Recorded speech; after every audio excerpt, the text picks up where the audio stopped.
Praise the Lord, hallelujah.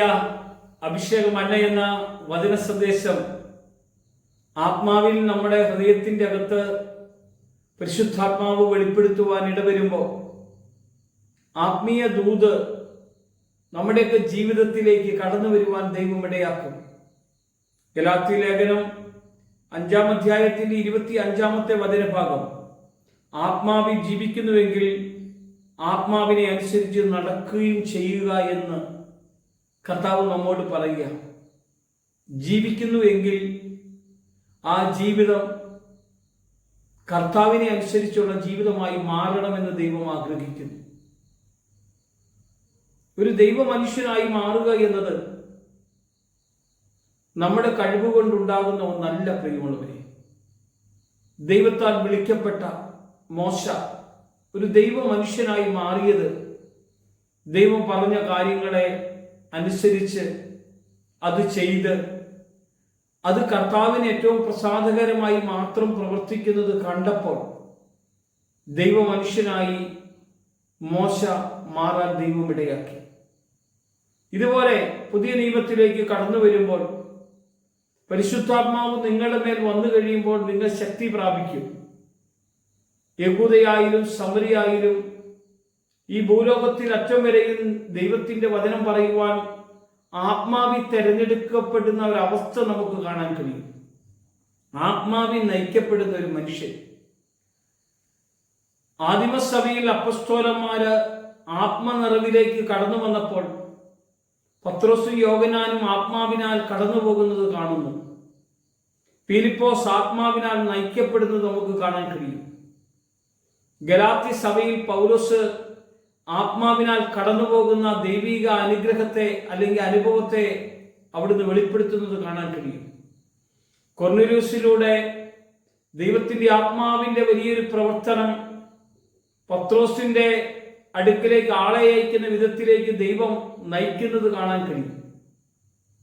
പൗലോസിനെ missionary യാത്രകളിൽ പരിശുദ്ധാത്മാവ് നയിക്കുന്നതും എവിടെ പോയി ദൈവവചനം പ്രസംഗിക്കണം, എങ്ങനെ ദൈവത്തിനു വേണ്ടി പ്രവർത്തിക്കണം എന്നെല്ലാം വെളിപ്പെടുത്തുന്നത് നമുക്ക് കാണാൻ കഴിയും. പ്രിയമുള്ളവരെ, നമ്മോട് സംസാരിക്കുന്ന ഒരു ദൈവത്തെ നമ്മളൊന്ന് അനുസരിക്കാനൊന്ന് തുടങ്ങിയാലുണ്ടല്ലോ നമ്മുടെ ജീവിത സാഹചര്യങ്ങളെല്ലാം മാറും. ദൈവം ഇന്ന് നമ്മുടെ അകത്ത് ജീവിക്കുന്ന ദൈവമാണ്. വചനം ഇങ്ങനെ നമ്മളെ ഓർമ്മപ്പെടുത്തുകയാണ്, നിങ്ങൾ ജീവിക്കുന്ന ദൈവത്തിന്റെ ആലയമാണെന്നും ദൈവത്തിന്റെ ആത്മാവ് നിങ്ങളിൽ വസിക്കുന്നുവെന്ന് നിങ്ങൾ അറിയുന്നില്ലേ? ഒന്നറിയണം, ദൈവം നമ്മുടെ അകത്ത് വസിക്കുന്നുണ്ട്. ദൈവത്തിന്റെ ആത്മാവ് നമ്മളിൽ ഉണ്ട്. ദൈവത്തിന്റെ ആത്മാവുണ്ടെങ്കിൽ നമ്മൾ ആരാണ്? ദൈവത്തിന്റെ മക്കളാണ്. ദൈവത്തിന്റെ മക്കളാകണം. ദൈവത്തിന്റെ മക്കളാണെന്ന് സാക്ഷ്യപ്പെടുത്തുന്നത് നമുക്ക് കാണാൻ കഴിയുന്നു. മക്കളെങ്കിലോ അവകാശികളാണ്. അവകാശികൾ മാത്രമല്ല, കൂട്ടവകാശികളുമാണ്. മക്കൾ എന്ന പദവിയിലേക്ക് നമ്മളെ കൊണ്ടുവന്ന നമ്മുടെ കർത്താവ് അവൻ പറയുകയാണ്, ഞാൻ പറഞ്ഞ വഴിയിൽ, ഞാൻ പറഞ്ഞതുപോലെ എന്നെ അനുഗമിക്കുവിൻ. യേശുവിനെ അനുഗമിക്കുകയാണ് ആത്മനിറവുള്ള മനുഷ്യൻ ചെയ്യുന്നത്.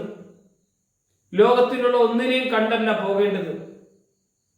യേശുവിനെ നോക്കുന്ന മനുഷ്യൻ, അതാ ബൈബിൾ വചനം നമ്മെ ഓർമ്മപ്പെടുത്തുക, വിശ്വാസത്തിന്റെ നാഥനും പൂർത്തിവരുത്തിയവനുമായ യേശുവിനെ നോക്കി ആത്മാവിൽ നയിക്കപ്പെടുന്നവന്റെ ഒരു പ്രത്യേകതയാണ് ഈ ഭൂമിയിലുള്ള ഒന്നിലേക്കുമല്ല ശ്രദ്ധ വെക്കുന്നത്.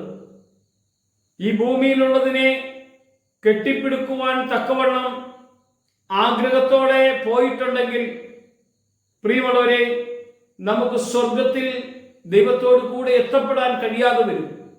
അതുകൊണ്ടാണ് കർത്താവ് പറഞ്ഞത്, വിശ്വാസത്തിന്റെ നാഥനും പൂർത്തിവരുത്തിയവനുമായ യേശുവിനെ നോക്കണം. ആത്മാവിൽ നിറയുന്ന മനുഷ്യന് മാത്രമേ ആത്മാവിൽ ദൈവത്തെ നോക്കാൻ കഴിയത്തുള്ളൂ, ദൈവത്തെ കാണാൻ കഴിയത്തുള്ളൂ, കർത്താവിനെ അനുഭവിക്കാൻ കഴിയത്തുള്ളൂ. ഈ പ്രഭാതത്തിൽ ഗലാത്യ ലേഖനത്തിൽ നമ്മോട് പറയാണ്, ആത്മാവിനാൽ നാം ജീവിക്കുന്നുവെങ്കിൽ ആത്മാവിനെ അനുസരിച്ച് നടക്കുകയും ചെയ്യുക. ജീവിക്കുന്ന മനുഷ്യന്റെ നടപ്പ് ഒരു സാക്ഷ്യമുണ്ട്, ഒരു പ്രവൃത്തിയുണ്ട്, ഒരു അത്ഭുതമുണ്ട്, ഒരു അടയാളമുണ്ട്. ഇതെല്ലാം ആത്മാവിലൂടെയാണ് വെളിപ്പെടുന്നത്. ഒരു നിമിഷം നമ്മുടെ ഹൃദയങ്ങളെ കർത്താവിന്റെ സന്നിധിയിൽ ഒരുക്കാം. കർത്താവേ, ആത്മനിറവോടുകൂടെ നിന്റെ സന്നിധിയിൽ നിൽക്കാൻ തക്കവണ്ണം നീ ഒരുക്കുമ്പോൾ ആത്മനിറവിൽ അനുസരിച്ച് നടക്കണമെങ്കിൽ ഇന്ന വഴിക്ക് പോകണമെന്നൊരു ആലോചന വേണമല്ലോ. അത് പകർന്നു തരുന്നവന്റെ ശബ്ദം കേൾക്കുവാൻ എൻ്റെ കാതുകളെ തുറക്കണമേ, എൻ്റെ കാലുകളെ ബലപ്പെടുത്തണമേ, എൻ്റെ ജീവിതം അങ്ങേയ്ക്കായി അങ്ങ് ഒരുക്കണമേ. എൻ്റെ എല്ലാ പ്രവർത്തനത്തിന്റെ മധ്യയും അങ്ങ് കടന്നു വന്ന് പ്രവർത്തിക്കണമേ. ഞാൻ വായി തുറക്കുമ്പോൾ എനിക്ക് വേണ്ട ദൈവിക ആലോചനകളെ വെളിപ്പെടുത്തി തരണം. ഞാൻ എന്തു പറയണമോ അത് എൻ്റെ നാവിൽ വെളിപ്പെടുത്തി തരുന്ന കർത്താവിന്റെ സ്നേഹത്തിലേക്ക് എന്നെ അടുപ്പിക്കണം. കർത്താവേ, നിന്റെ മഹത്വം ഈ വചനം കേൾക്കുന്ന എല്ലാവരുടെ മേലും വെളിപ്പെടട്ടെ. യേശുവിന്റെ നാമത്തിൽ തന്നെ ആമേൻ.